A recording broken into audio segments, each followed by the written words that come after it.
Commentaire de saint Thomas d'Aquin sur l'évangile de Jean, chapitre 7, suite. Et personne ne porta la main sur lui, parce que son heure n'était pas encore venue. Commentaire. L'évangéliste signale ici la raison de l'obstacle. Il faut savoir qu'il y a un temps et un moment favorable pour toute affaire, comme le dit le livre du Qoéleth, chapitre 8, verset 6. Or, le temps de n'importe quelle chose est déterminé par sa cause. Donc, parce que les causes des effets matériels sont les corps célestes, dans les choses qui se déroulent d'une manière matérielle, l'heure est déterminée à partir des corps célestes. Mais l'âme, puisqu'elle est de l'ordre de l'intelligence et de la raison, n'est soumise à aucun des corps célestes.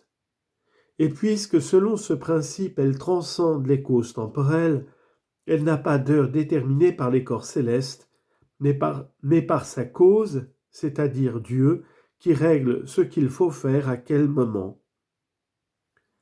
Comme le dit l'Écriture, citation, « Pourquoi un jour en surpasse-t-il un autre, une lumière, une autre lumière, une année, une autre année, un soleil, un autre soleil ? Les choses ont été distinguées par la science du Seigneur, le soleil ayant été créé et gardant le commandement du Seigneur. » Siracide, chapitre 33, verset 7. Pour le Christ donc, l'heure est d'autant moins déterminée par ses corps célestes.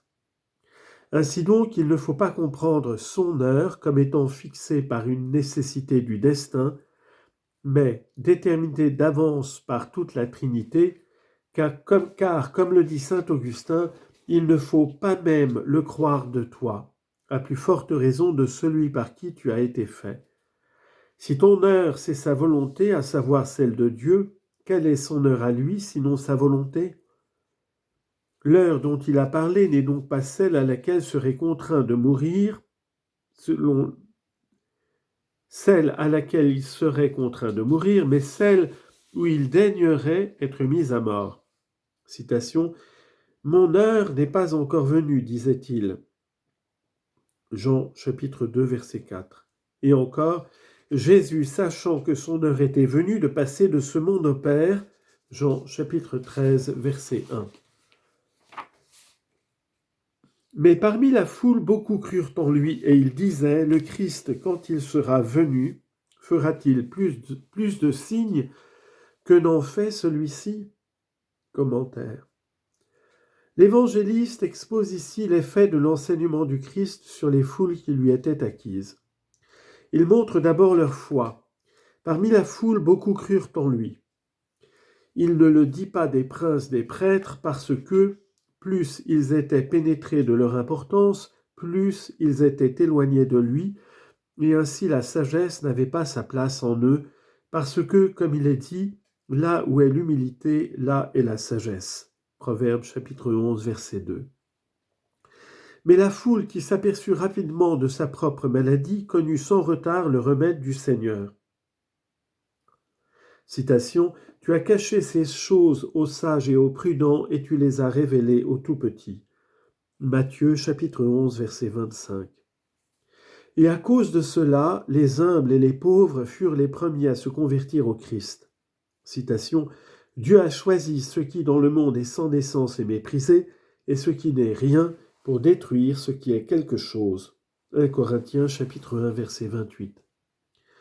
Ensuite, il montre le motif qui les a poussés à croire. Le Christ, quand il sera venu, fera-t-il plus de signes que n'en fait celui-ci ? Les prophètes, en effet, avaient annoncé que le Christ, à son avènement, ferait de nombreux miracles. Citation. « Dieu lui-même viendra et vous sauvera, alors les yeux des aveugles s'ouvriront et les oreilles des sourds entendront. » Isaïe, chapitre 35, verset 4. C'est pourquoi, voyant les miracles que le Christ accomplissait, ils étaient amenés à croire en lui. Mais leur foi n'était pas encore ferme, parce qu'ils étaient poussés à croire en lui, non pas par l'enseignement, mais par les signes, alors qu'eux, étant déjà croyants et instruits par la loi, ils auraient dû être poussés beaucoup plus par l'enseignement, Car comme il est dit, les signes sont donnés aux non-croyants, quant aux prophéties, elles sont données non aux non-croyants, mais à ceux qui croient. 1 Corinthiens chapitre 14, verset 22. En deuxième lieu, leur foi était faible parce qu'ils semblent attendre encore un autre Christ. C'est pourquoi ils disent, le Christ, quand il sera venu, fera-t-il plus de signes que n'en fait celui-ci? Ainsi, il est évident qu'ils ne croyaient pas au Christ comme en Dieu, mais comme un homme, mais comme en un homme juste ou un prophète.